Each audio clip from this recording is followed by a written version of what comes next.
This is Samantha Riley, and you're listening to Chasing Dreams with Amy J. I always love doing interviews with podcasters or people who are comfortable in front of the mic. It's always like a one take.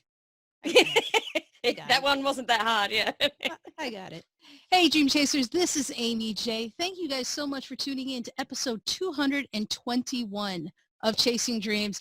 One of my favorite numbers ends in a 21. I have a favorite person here. I'm excited. It's going to be a good one, regardless of the joking we've made before off the record. It's going to be awesome. Guys, I have Sam Riley here. I am so excited because I think we were separated at birth, years apart, but I think, you know, we're twins in a way. There was a connection when we met. And we met at a conference in Atlantic City, and I didn't know her at all. But I saw her in action, and I was like, all right, okay. She's a doer. She's a get things done kind of person. No nonsense, let's go. But also knows how to have fun, take a joke, give a joke. And I was just like, you know what? Okay. And her husband, Leon's just as cool. So, you know, I was already like, we're going to have to connect. And it was just magic from there. So, Sam, thank you for saying yes to coming on the show and just sharing some of your personality with these lovely folks. I'm so excited to be here. And, you know, I guess the best part of this is if I forget what I'm saying, I know that you can finish my sentences for me because we finish each other's sentences all the time. Okay, Sam is in Australia. So, you know, for us to connect and have this worldwide connection is awesome, but also a testament to the power of the internet, social media, and just friendships in general. It doesn't take a lot for you to find someone you can connect with.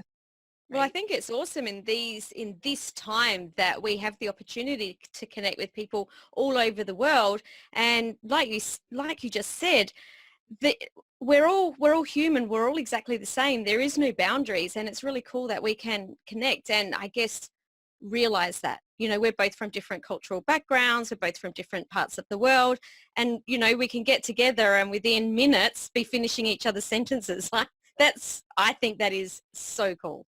It's beyond cool because it reminds you we're all just human beings at the end of the day. You're right. We're different. We're in different countries, right? Different experiences. But at the end of the day, we still get along like a house on fire. I know. So good. It is awesome. And so when I met Sam and we talked and I was like, wow, she's just lived her life in such a way that it was on her own terms. But I don't think that was always the case. Right? So let me start with my usual kind of question. What did young Sam want to be when she imagined she wanted to grow up and be? So like when I was still at school, what I wanted to be was a ballerina. And I know that sounds like, oh, every girl wants to be a ballerina, but I studied classical ballet from the time I was 6. And I spent every night in the dance studio, every weekend in the dance studio from the time I was 6 years old. So, you know, in high school, I was over 30 hours in the dance studio a week outside of school. So I was like really hardcore into it. And dancers usually start their professional career quite young. So at about 15, I auditioned for a few different full-time ballet schools to go into ballet companies. And it just became blatantly obvious that I wasn't going to be able to cut it. Just wasn't good enough. I certainly didn't have height on my side. Dancers are quite short, but I'm exceptionally short, and I was just told, yeah, you just don't have exactly what it takes. So I decided to teach and open a dance studio, and that's what I did. So I still went into the area that I wanted. It just had a different flavor. Yeah. You know, but I love that you didn't let that stop you, because a lot of people would have taken that rejection and then gone off in a different direction. I mean, you didn't allow that to stop you. You may not have been doing it full time in the way you had envisioned it, but you were still doing it. Yeah, and I think that for something like that, and I think elite athletes are the same, when that is your life and that's all you're doing, there actually isn't other options outside of that. So it wasn't really, I don't think it was a huge decision because it was just like, okay, well, here's the next thing. It wasn't like I was doing something terribly different. I mean, as it turns out, I was a fantastic teacher, and I think that was exactly where I was meant to be. And, I guess even though I'm coaching businesses now, I'm still teaching. And when I was in the health and wellness space and I was a personal trainer, I was still teaching. So what I've realized is that teaching is actually in my blood, and I just use that vehicle of dance to get there. Yeah, that's a great point because sometimes we don't see that what experiences bring us. Like it may not Mm, just be the obvious thing, right? You won't say that all dance brought you was dancing and a mm, business, right? But mm, truly you're seeing it from a different perspective and you've carried that through. mm-hmm. So Yeah, absolutely. when you dance, because you weren't dancing full time, I mean, at least you weren't doing that all these years alone. You were coaching and you had businesses and you were in the corporate environment. How did you go from ballerina and dancing to that? Okay, so like I said, I'd been dancing from when I was 6. I went into corporate at 18, Mm-hmm. but I only lasted in corporate till 20. It wasn't a very long stint. Like, uh, Yeah.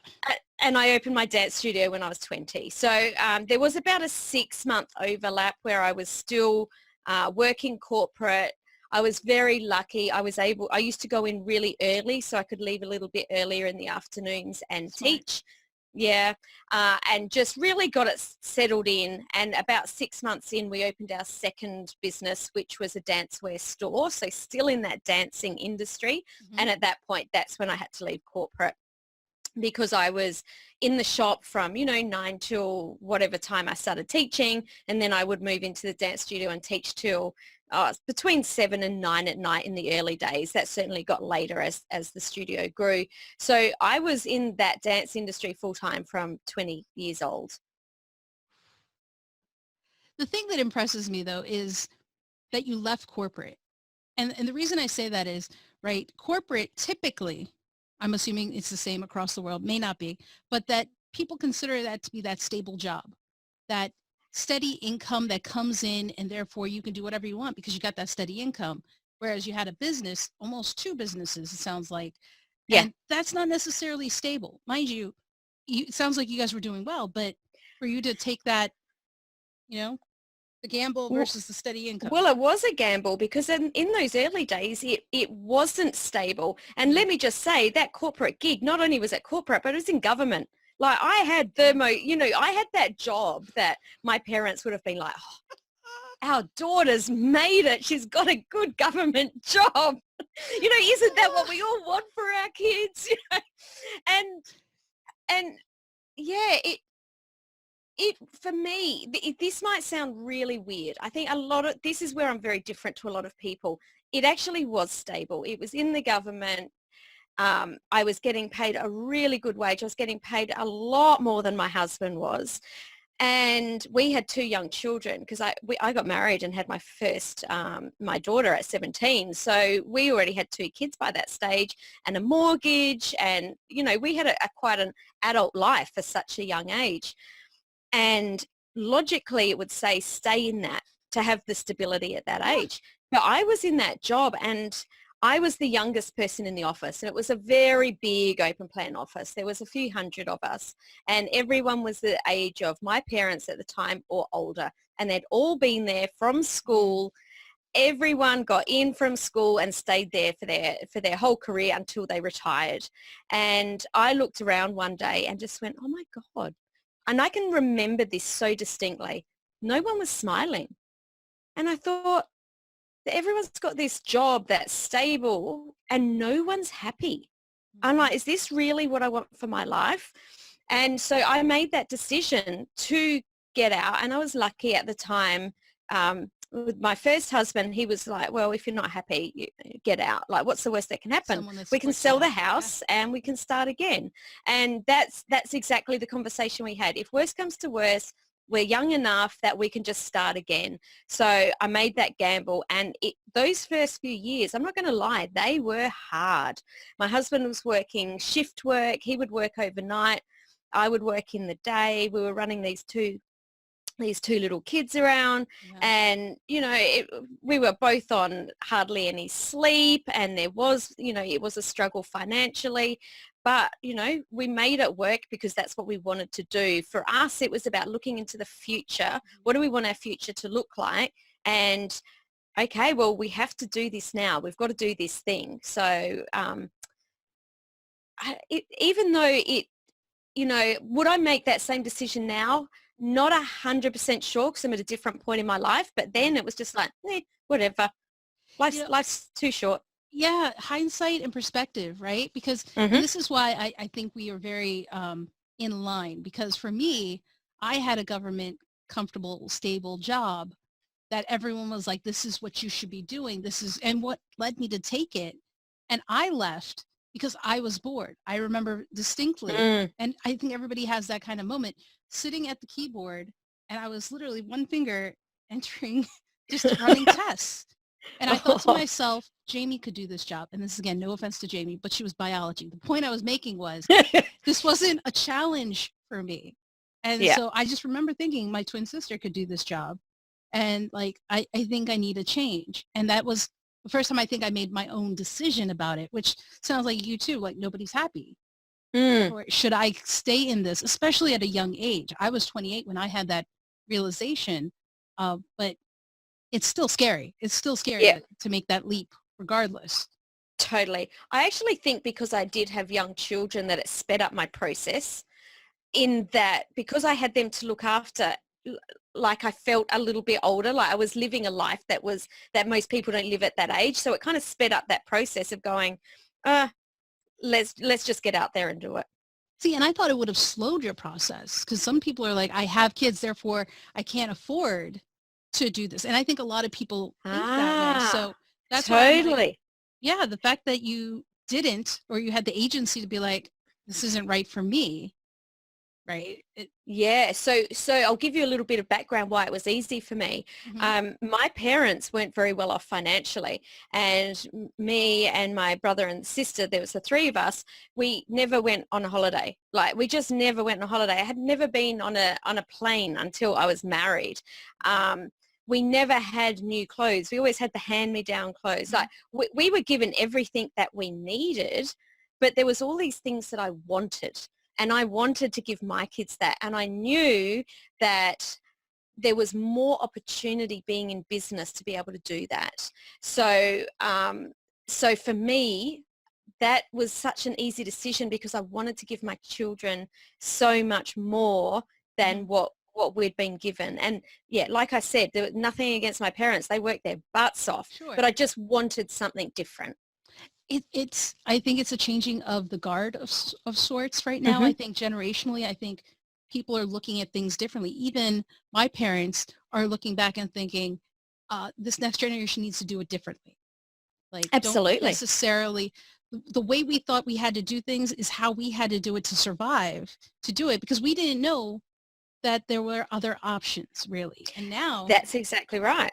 we're seeing Well, we've got digital. a lot more options. We've got the internet. We've got, the barrier to entrepreneurship is so low right now. I think that over the next few years, it's going to rise.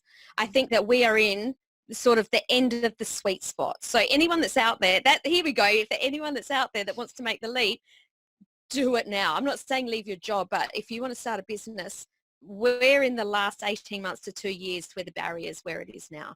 It's So interesting. we're very lucky. Let's actually talk about that, because I was just thinking the other day, and you said something similar in regards to coaching and entrepreneurship. I feel like almost anybody could do it. Anybody's making the leap, especially when they hear from people against, this is nothing against anyone, I'm just making observation. Like Gary Vee, right, speaks on chasing your dream and just doing it, whatever it is, just do it. And a lot of people take that to mean entrepreneurship. Whereas what he's really saying is be happy. And he's really kind of doubling down on that this year. But I think everyone is just kind of jumping into the entrepreneurial lane, including especially coaching and courses. Like, I feel like anybody is just like creating a course almost and becoming a coach.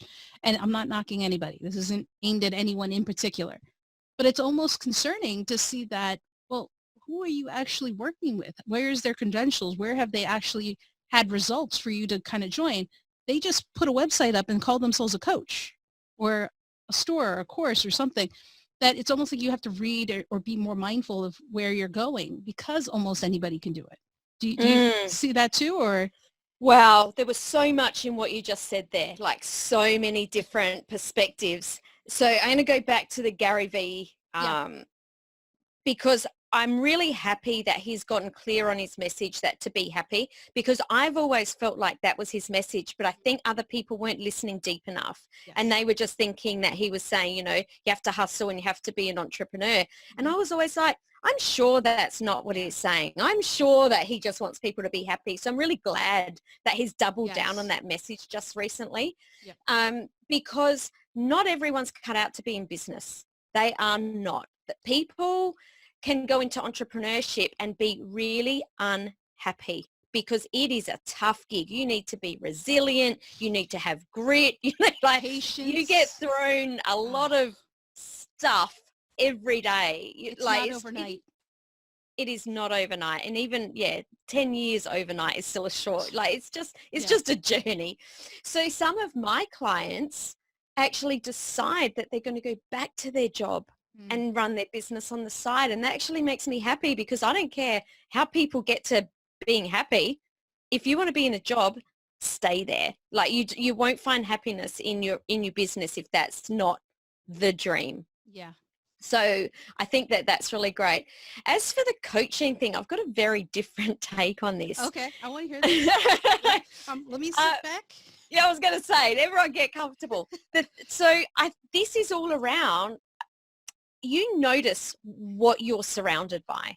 So when you go into the coaching world, you meet other coaches. You make friends on Facebook with these coaches. The algorithm on Facebook picks up that you're connecting with these people and it sends you more of those people.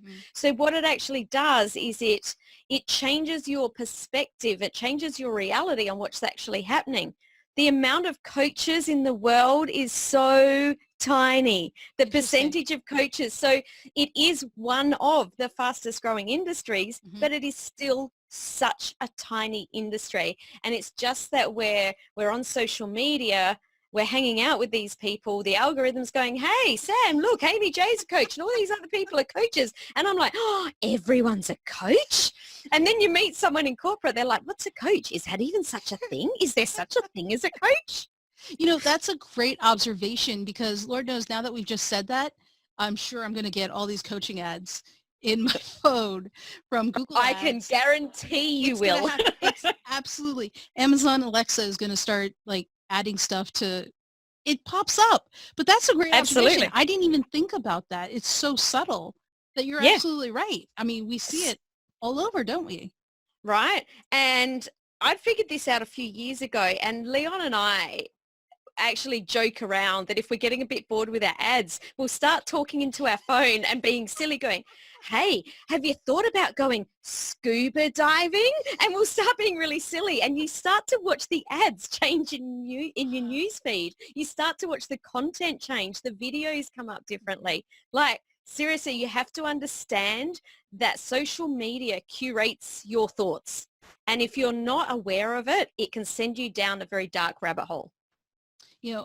That's a very good point. It's almost like the people you surround yourself with. Here, social media is surrounding you with people you don't even necessarily know or thought you would even be interested in, but it's subliminal. You remember back in the day when people would talk about how scary subliminal messages were? And just how often, and here we are now, we're talking about how ads and commercials and the things that pop up in between when you're watching YouTube and all come up, and it's just all over the place. And that's a science in and of itself, which is scary.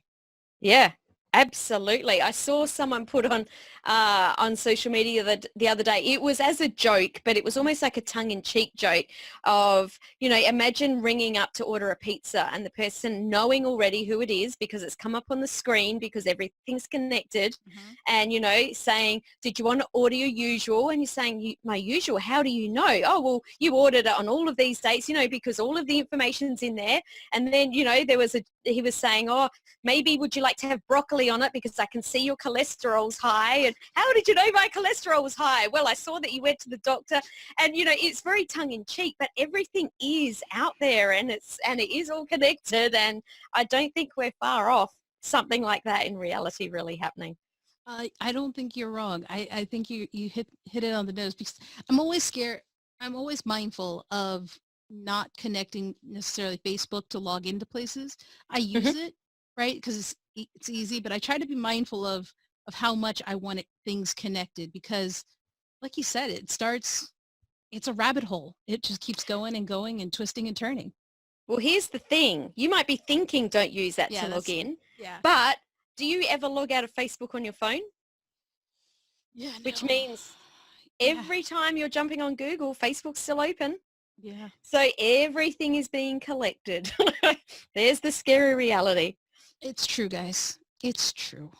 It is. And I got to remember that. But, you know, the thought that, you know, coaching, you're right. I do think that coaching is always around or that everyone seems to be heading towards the coaching track.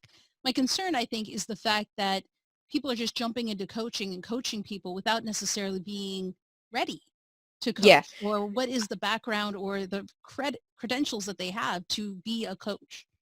I totally 100% agree with you. I also think it happens in nearly every industry. Oh, yeah. There's people that are good in an industry. There's people that are exceptional. There's people that are bad. It happens in anything. Yeah. I also think that, and we're already seeing it, the coaches that do just put their shingle on the door and say, I'm a coach now, they're generally not around for that long. They can't cut it. That the coaches that have longevity and do well do have the chops to be able to go out there and get it done and that do have the experience. So, yeah. It is one of the fastest growing industries though, and as times change and we go into more artificial intelligence, these soft skills are what we need. You know, it's that's why it's on the rise, and it's going to rise a lot more. You know, executive coaching is going to be and career coaching is going to be blowing up huge. Yeah, because the world's changing so fast. It really is, and you know, I don't want people to think I'm trying to discourage them from coaching or trying something because they're new. You got to start somewhere. Absolutely. I would say is be mindful of what you present. And for those who are buying, be mindful of who you choose. Trust but verify. Like look into them. Ask them questions. You're allowed to do that. So just want to clear that up. But I do think, you know, when people take chances on people, it works out sometimes. But sometimes it doesn't. You just got to be smart about the choices you make, I think. Yeah, I think it's a really great conversation. I think it's great to open up these conversations, and sure, some people will get offended, but yeah, if you're not offending people, then you're not playing hard enough at life, right? That is what they say. It's great to have these conversations so that people can start thinking or start seeing other perspectives. I like it. I mean, there's so much to try. I mean, you have over 20, 25 years of experience, which is it, 25 years of experience? Going into my 27th year in business. I know I don't look that old, but you know. That's why I had to look. I'm like, I don't know if that's the right number. I had to look twice because I was like, come on now. No. But in doing that, what has kept you in that business? Because it's not one business that you've had. You've started and had multiple businesses. Like, are you just passionate about business or was it, what drove you? Yeah. So the dance studio and the dancewear stores I had for 20 years, and I owned those businesses with my first husband. Back in 2010, we separated, and that was the worst time of my life because I'd been with him since I was a child. You know, it was the first time in my life as an adult that I was alone. I lost the businesses. It was just a really awful time. And at that time, I was just transitioning into personal training and wellness. And I kind of used that at the time I was running retreats on how to live a life that you enjoy. more around the health and wellness. So it was around spirituality and, nutrition and making good choices. But what was coming up over and over at that time was, Sam, like, we're really not happy in our job. How do we change to a different job? How do we start a business? How do we set up a website? And because that was my background, I kind of just fell into it. And I had so many business clients that I just sort of moved into that. Around that time that I was in wellness, we opened a health and wellness center in the gym that I was working with at the time. And what I realized at that time, because I opened that business and sold it within 6 weeks, my biggest epiphany was that I actually loved the business, like the back of the business, Sure. setting it up, running the business, rather than the expertise that we were delivering. So Wow. it's just like, okay, so I could stand here and massage because I'm a qualified masseuse. I don't want to.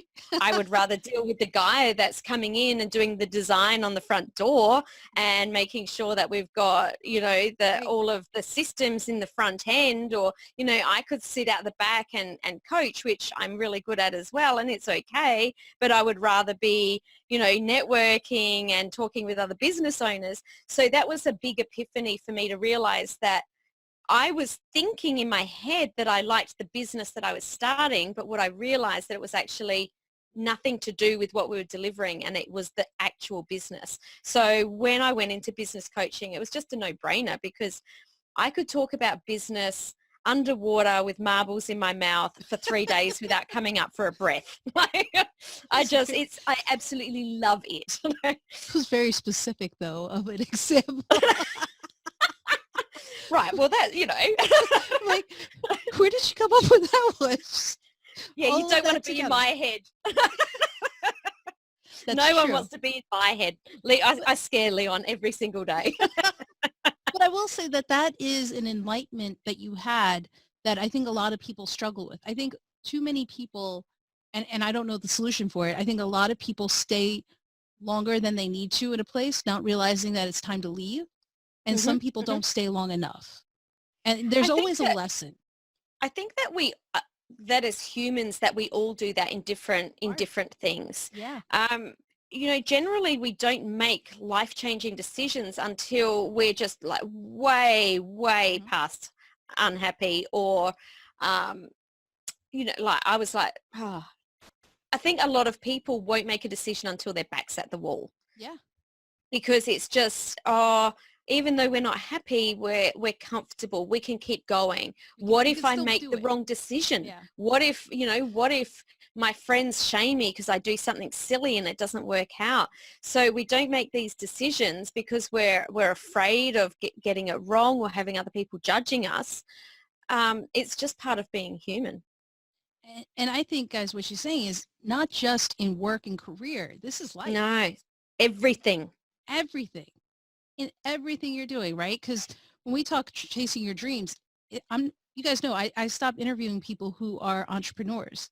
Sam's my friend. She has an amazing life experience. That's why I wanted her on. But it's not about entrepreneurship. It's everything in your life. Whatever it is that makes you happy, we're all struggling with it. And you're right. I think until we are put in a rock in a hard place kind of position, our back is we're in the corner and we can't help but fight to get out of there. We don't. And I think we just need more check-ins with ourselves to figure out what we want or where we are, or are we happy? Because I think, until recently, I don't think I even realized it, probably in the last 3 years, that I realized I need to check in with myself to actually decide, am I happy with where I'm at? And if not, hey, remember, you could do something about that. You absolutely hit the nail on the head. And what it is about knowing what it is that you actually want. We don't often take the time to stop and go, what is it that I actually want? And until we know that, like most people will say, I'm not happy. And I don't know about you, Amy, but so many people, I say, well, what is it that you actually want? And they say, I don't know. I haven't actually thought about that. Right. I don't know what I want. And a lot of times we'll have to start off with, let's start with what don't you want? Because it's so foreign for so many people to not be honest and say, you know what, this is actually what I want. It's very hard. We're not used to it. We're Mm-hmm. very, I think by nature, just the way we people are raised, regardless, again, human beings. I think the way Mm-hmm. humans are raised, we are raised to think of others first versus ourselves. Mm-hmm. And we need to start taking care of ourselves first because, and I was talking to someone else about this, it's okay to be selfish. I mean, we're Mm-hmm. taught that selfishness is bad. Honestly, guys, sometimes it's okay to be selfish Mm. Mm. and you need to be. I mean, I think that's a lesson I learned recently. Is that something that you picked up or is that something you figured out for yourself, Sam? I figured it out for myself. And I think that what's interesting is that I still don't like the word selfish because, Mm, and this is a personal thing, because I think that selfish has a connotation that you're hurting someone else or letting someone else down. mm, And I don't like that. I think that, and again, this is just my perspective, but I still don't like letting other people down. You know, I hear people saying, you know, if it doesn't feel right or you need to give yourself some self-love, just cancel, you know, whatever's happening. Well, I personally don't think that's right. For me, it's like if I've made a responsibility or hmm I've told someone that I'm going to do that, then unless, you know, there's a life and death situation, unless, you know, something really bad is happening, someone needs me, I Yeah. won't cancel, even if I don't feel like it. Mm, But it's more so to me, that's what selfish is. To me, it's more about self-love. What do I need? So instead of saying yes in the first place, thinking, you know what, I don't really want to go to that thing, or I don't really right. want to do that interview, or, you know, like for me, before Christmas, you know, we had the fires in Australia. I was really tired. There was all of these external factors and I felt that they were really affecting my ability to show up. So I said no to a lot of things right before Mm, Christmas that I would normally say yes to.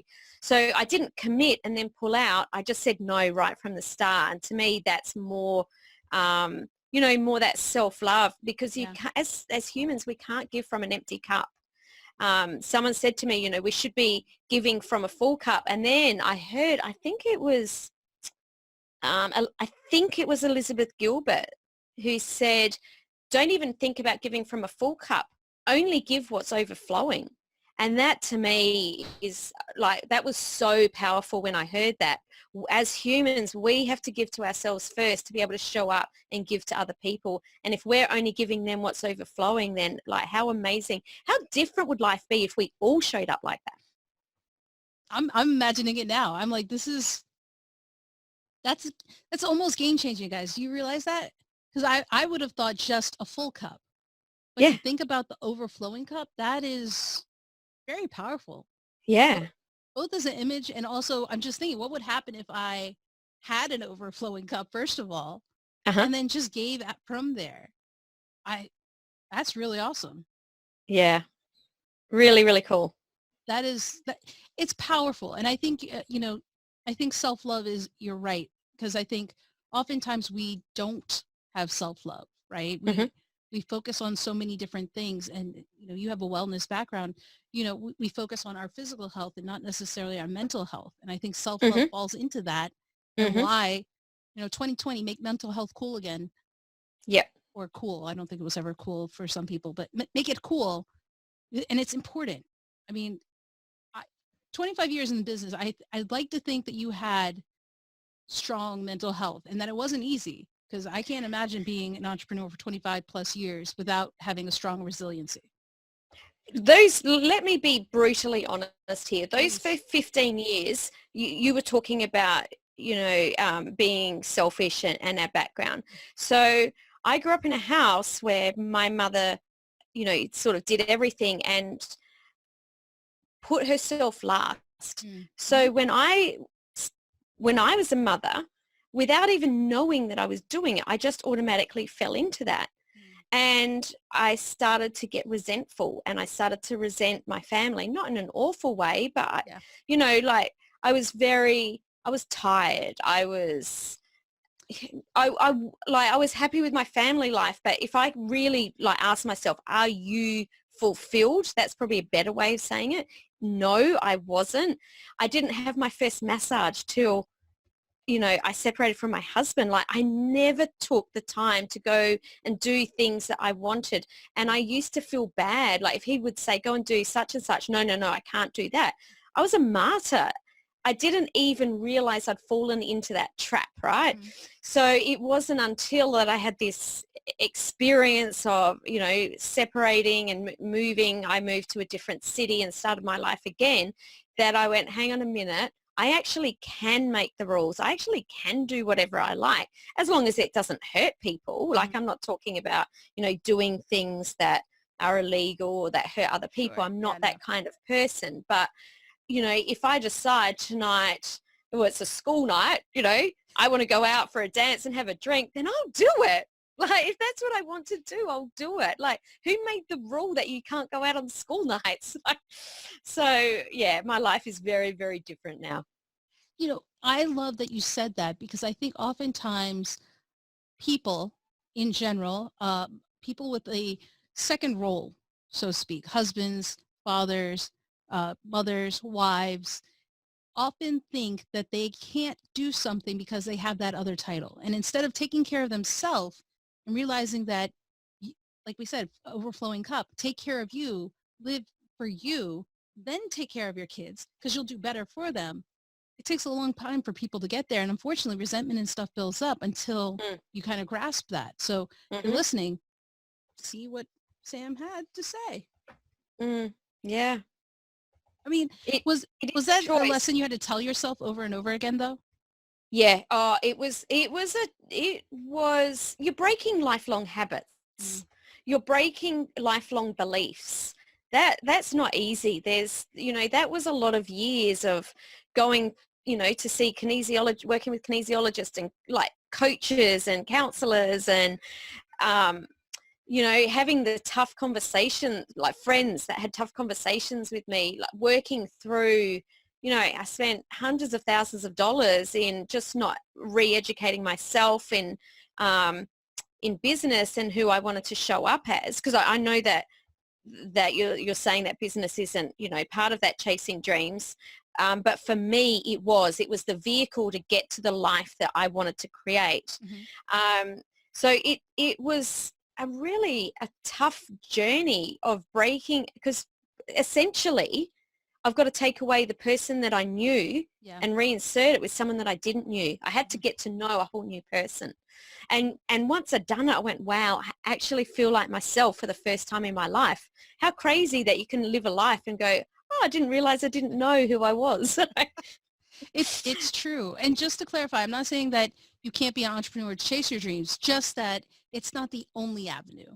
And I think totally. And I think that comes back to what's the outcome that you want for your life? Because that is everything I teach is, what do you want your life to look like? Do you want to be a stay-at-home mom and be able to look after your kids and have, beautiful house on a hill with a white picket fence? Do you want to be traveling the world? Do you want whatever, X, Y, Z? It's not up to me to judge what you want. It's not up to anyone to judge what you want. And in actual fact, it's not up to you to judge what you want, because so many people judge themselves and say, oh, I want this. Is that what you really want, or are you saying that because you're already judging the fact that maybe you want to earn $1 million, but you're surrounded by people that say that money is evil? So you say, oh, I just want to be happy. Like, what is it that you really want, with no judgment? And then it's about putting the things into place to make that happen.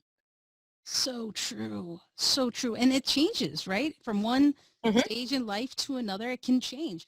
And let's actually talk about where you are, because you're not at your home. You're no, I'm not. It looks terrible, doesn't it? Yeah, it doesn't look terrible. So the point is that you're mobile. And so you've come to a point where in your life, you're doing something that's also what people in the U.S. at least, and maybe across the world, would think is non-traditional.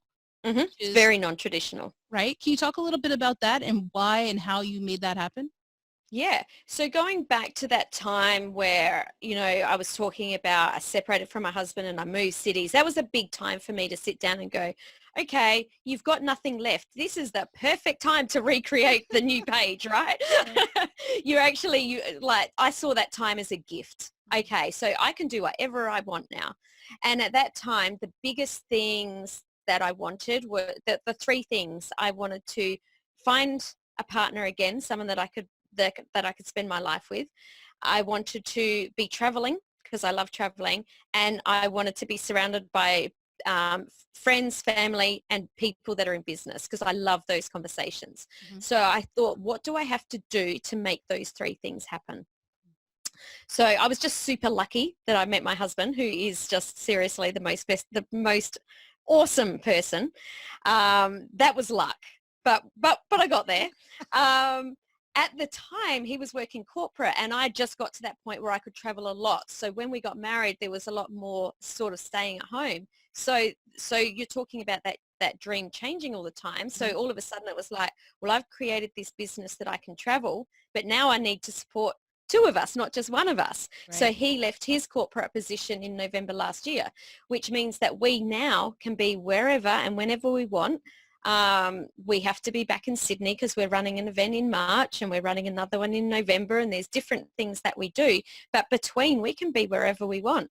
So, yeah, we just love it. It's just we can think, where do we want to be tomorrow? Throw some things in a bag and take off. We've managed to get our life into two bags, our clothes and our laptops, and we just hit the road and we leave. And just to be clear, guys, they worked for that.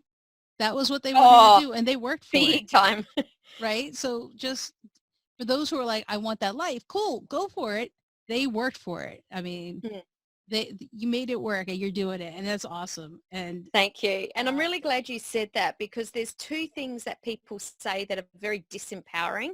mhm, And that is, you're so lucky, because automatically they're giving the power away and thinking that it's luck.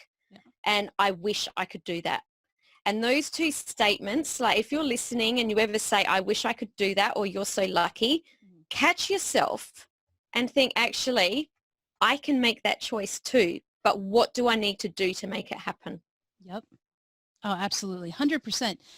Because the two examples you just gave are self-limiting beliefs Mm-hmm. that are so easy to say. People are so quick to say it, and I just going to turn around. Like, what's stopping you? You guys can Mm, do and have that life if that's what you want. Again, you got to be careful and decide, is that what you really want, or are you mm, envious because she has found a lifestyle that makes her happy, mm-hmm. right? And I think we get that confused also as to what I want and what I see on Instagram because I'm flipping and they have this lifestyle and they go traveling and they do this. And like, so is it the travel that you like, or is it the fact that they have the freedom and they're happy doing something, whereas you aren't at that point yet? Mm-hmm. Mm-hmm. I think it goes back to Love what you that. say. I think it goes back to Yeah. what you said about judging and being honest with yourself. It's a struggle, Mm-hmm. Yeah, totally. an ongoing struggle.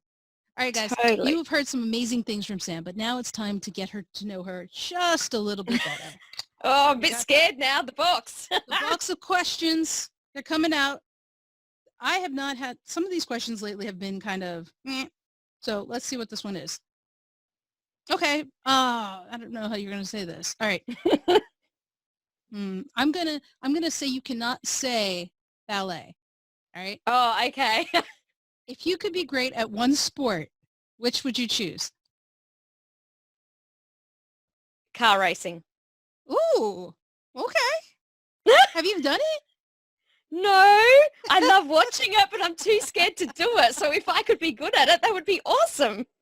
That is awesome. I love that. That's a good one. Okay. Number 2. What gives you joy? Spending time with family and friends. My favorite thing ever. I'd copy that. I copy that.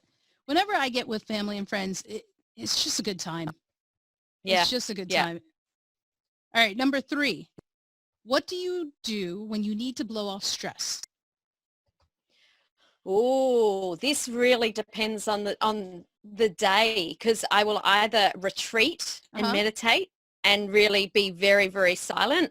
Or I'll do the absolute opposite and I'll get on the phone and go, hey, whoever, we're going dancing. So it can be one extreme or the other, which is very much my personality. So I'm either super out there, we're going to dancing, drinking, having lots of fun, or I'm going to completely retreat and not speak to anyone. So have you noticed the pattern though? Like, is it a top, if something in particular, like if business goes bad, then I need to meditate. Or if it's a personal thing, it's more I got to yeah, probably. Yeah. One of those kinds of things? Yeah, I think so. If things are going bad, I generally retreat and just be with my own thoughts. It's just, yeah. Okay, I can see that. Okay, number, I think it's 4. Would you rather have more time or money? Money, because money can buy time. Ooh. That's true, though. It's true. It's true. Not a lot of people would have thought it that way, but it's true. All right, this last one doesn't want to come out. All right. We were talking about this somewhat a little bit. All right, offline. What changes would you make to become more environmentally friendly? Oh, I really like this one. So I can tell you what we're already doing. Leon and I are aiming for zero waste household. Ooh. So we're not even close, but every time we go shopping, there's always one new thing that we're implementing. So, we don't use plastic bags at all. We have fabric bags that we put our fruit and vegetables in. We try not and buy our meat in, plastic containers. Sure. Yeah, so definitely we're aiming for zero waste. That's awesome. And that's a great effort to make for it. Well, like I said, we haven't got there yet, but Strides. It's amazing how quickly you can break those habits and think, oh my goodness, that was just a habit that we, did that whatever thing. It's actually really easy. Yeah, I actually started carrying bags, reusable bags in my backpack when I go, or a purse when I go to the store now, so I can try and minimize the number of plastic that comes back into the house. We're not zero waste, but I try to make an effort. I just started. Yeah, well, see, in Australia, there is no plastic bags anyway. Like we have to carry our own bags, absolutely, which I think is fantastic. And I just found, so we're traveling in South Australia at the moment, and apparently by next year they're going to be like what do they call it? Like, like plastic cutlery and plastic straws, no more. What are they going to do? Well, I'm not sure about the straws, maybe paper straws. Okay. And with the plastic cutlery, I think they're going to bamboo or something like that. Interesting. But we've only got one Earth. Like, what happens when it's done? Sure, it's not going to happen in our lifetime, but I love my kids and they're going to love their kids and they're going to love their kids. I know that for a fact. So I want to make sure that we're leaving an Earth that can sustain them. Absolutely. Every effort helps. No matter how small you think it is, it leaves an impact for sure. Absolutely. Sam, what can you leave with our dream chasers today? One action that they could take to chase their dreams better? The number one thing that you have to do is get really, really clear on what it is that you want. And it might sound really simple to you, but until you know what you want, you can't create the actions to get there. Once you know what it is that you want and you can reverse engineer those actions, it really does not take as long to get there as what you think. A lot of people will say, oh, but that's going to take forever to get there. I want this big, massive dream. But seriously, you start making little tiny actions every day, it might only take a couple of years. And if you could achieve your dream in a couple of years, would you do it? I would. Absolutely. Sam, thank you so much for coming on. This was just as much fun as I expected it to be. I'm glad. If these guys want to connect with you, how can they find you on the socials, on the interwebs, all over? Yeah, so on my website, samanthariley.global, I've actually got a download there, which I think would be really awesome for your listeners. It's called the Life by Design Blueprint. And what that is, it's a 20-page activity, I guess, workbook on how to get really clear on what it is that you want and how to start putting those things in place. So you can get that at samanthariley.global/design. And on the website, there's my podcast, Thought Leaders Business Lab, and all of my social links are there. Fantastic. Sam, thank you so much. Guys, you can find all of the links, more about Sam, on the show notes page over at amyj21.com/episode 221. That's episode 221. All right, Dream Chasers, until next time when we check back in, remember, don't stop, keep chasing.